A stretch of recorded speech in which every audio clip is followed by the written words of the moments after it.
နေပြည်တော်ကောင်စီနယ်မြေဟာနိုင်ငံရဲ့အုပ်ချုပ်ရေးမြို့တော်ဖြစ်တာနဲ့အညီစိန်လန်းဆိုပြီးတာယာလှပစေရေးလူနေမှုအဆင့်အတန်းမြင့်မားစေရေး Green City, Clean City နဲ့ Smart City ဖြစ်စေရေးကိုရည်မှန်းဆောင်ရွက်လျက်ရှိပါတယ်။2026ခုနှစ်မိုးရာသီနေပြည်တော်ဆင့်တတိယကြိမ်သစ်ပင်စိုက်ပျိုးပွဲကိုဩဂုတ်လ23ရက်နေ့ကပြည်ထောင်စုနယ်မြေနေပြည်တော်ပုပ္ပသီရိမြို့နယ်သီရိမန်ထိုင်လမ်းမကြီးဘေးမှာကျင်းပရာနေပြည်တော်ကောင်စီဥက္ကဋ္ဌဦးကံမြင့်တန်းတက်ရောက်ပြီးတစ်တော်မှန်လျင်အသုံးဝင်အစင်ထာဝရထိန်းသိမ်းကြဆိုတဲ့အတိုင်းနိုင်ငံတော်ဝန်စိုက်ပျိုးပြီးသွားတဲ့တစ်ပင်များရှင်သန်အောင်မြင်ရေးနဲ့ရေရှည်ထိန်းသိမ်းရေးလုပ်ငန်းများကိုလည်းပြည်သူလူထုပူးပေါင်းပါဝင်မှုနဲ့အတူဆက်လက်ဆောင်ရွက်ကြရမှာဖြစ်ကြောင်းပြောကြားပါတယ်။အဲဒီနောက်နေပြည်တော်ကောင်စီဥက္ကဋ္ဌကကံကောပင်အားစတင်စိုက်ပျိုးပေးပြီးတရောက်လာကြသူများမှတမတ်နေရာများမှာကံကောရေတမစတဲ့အပင်1500စိုက်ပျိုးနေမှုကိုလှည့်လည်ကြည့်ရှုအားပေးခဲ့ပါတယ်။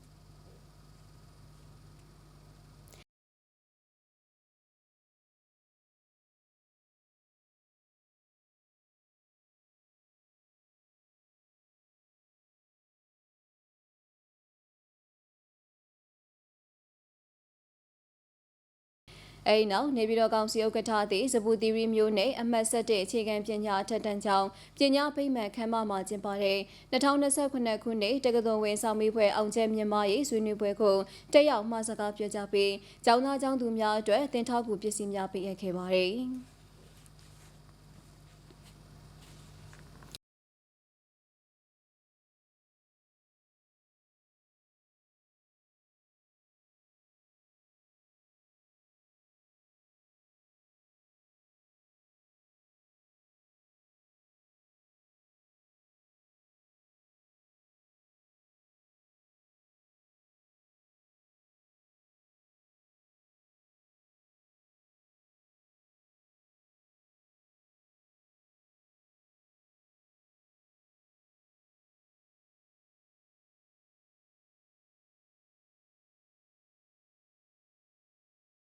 ဆက်လက်ပြီးနေပြည်တော်ကောင်စီဥက္ကဋ္ဌသည်ပြည်ထောင်စုနယ်မြေနေပြည်တော်လူမှုဝန်ထမ်းဦးစီးဌာနခလေးပြုစုရေးဌာနသို့တွားရောက်ပြီးခလေးများအတွက်တင်ထောက်ကူပစ္စည်းများနဲ့စားသောက်ဖွယ်ရာများပေးအပ်ခဲ့ကြောင်းသိရှိရပါတယ်ရှင်။